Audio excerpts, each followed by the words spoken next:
Mummy जी, आप बहुत याद आओगे।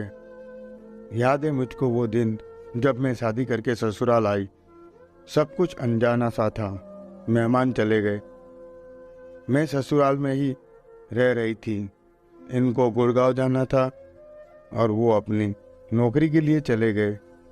सब कुछ अनजाना सा था और मैं सारे दिन रोती रहती थी।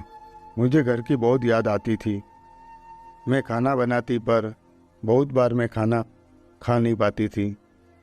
आंसू रुकने के नाम नहीं लेते थे। तो आप मुझे ऐसे सीने से लगा लेती थी। क्यों उदास है? हम हैं ना। आपने मम्मी की कमी महसूस नहीं होने दी और मैंने भी आपको और पापा जी को दिल से अपनाया। धीरे धीरे हम एक दूसरे को समझने लगे और छोटी छोटी बातों पर हंसने लगते। समय कैसे बीत जाता पता ही नहीं चलता था। कुछ दिनों के लिए ननद और भाभी भी आती और हम मिलजुल कर काम करते, बाजार जाते और एक साथ सीरियल देखते। कितना अच्छा समय बीत रहा था। ससुराल ससुराल नहीं लगता था, अपना घर लगता था। मैं और आप ऐसे ही पूजा करने साथ बैठते और एक शब्द भी इधर उधर हो जाता आरती में तो बहुत हंसी आती और फिर उसी आरती को दोबारा पढ़ा करते थे। आप और पापा जी हमेशा मेरे खाना बनाने की तारीफ किया करते थे। मैं कुछ भी करती आपको सब अच्छा लगता था। सारे रिश्तेदार मेरी तारीफ करते तो आप फूली न समाती थी। वो प्यार मिला और आपने भी बहू को बेटी बनाने में कोई कसर नहीं छोड़ी। जब दादी सास का ऑपरेशन हुआ और मैंने उसका पूरा ध्यान रखा तो आपने ढेरों आशीर्वाद दे डाले। और दादी सास, जिसे हम अम्मा जी कहते थे, वो कितनी खुश हो जाती थी मेरी छोटी छोटी बातों पर। वो मुझे अपने पास बैठाकर मेरे हाथों की चूड़ियाँ इधर उधर किया करती थी और कहती थी कि तेरे हाथों में चूड़ियाँ बहुत सुंदर लगती है। और हम उनसे पुरानी बातें सुना करते थे। मेरे 2 बेटे हो गए, समय पता ही नहीं चला।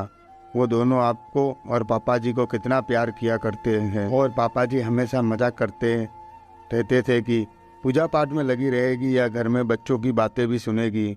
और आप जल्दी जल्दी पूजा करती थी।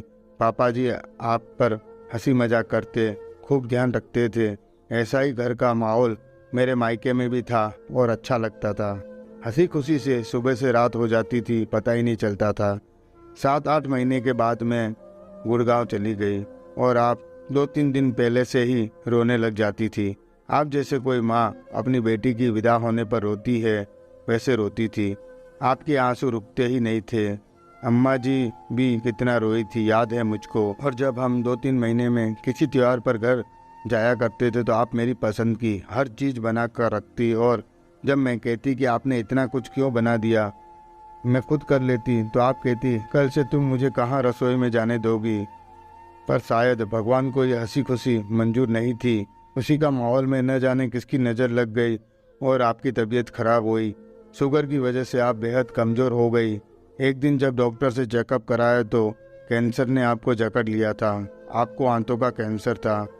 हमने सब कुछ जी जान से आपके न जाने कितने ऑपरेशन करा दिए, सही हो जाए किसी तरह। जब मैं हॉस्पिटल में रहती थी तभी आपको मैं चुप अच्छी नहीं लगती थी। आप कहती हमेशा बोलती है तू चुप क्यों रह रही है, अच्छी नहीं लग रही है, कुछ बात कर। और आप कहती चली गई मुझे मेरे बच्चों के लिए जीना है। बस बचने की आस करते करते आप हमें छोड़कर चली गई। अब पापा जी हम सबके साथ रहते हैं पर उन्हें उदास देखकर आंखें भर आती है। सब कुछ है पर आप नहीं हो। ना मायके जाने पर कोई इंतज़ार करता है। अब तो बस मकान है जो पहले घर था। आपकी यादें है तो साल में 1-2 बार जाना होता है। किसी ने सही कहा है कि किसी के जाने से जिंदगी नहीं रुकती पर वो जगह भी कभी नहीं भरती। आप यादों में बसी हो मम्मी जी। कहानी अच्छी लगी हो तो लाइक शेयर और कमेंट जरूर करना। धन्यवाद।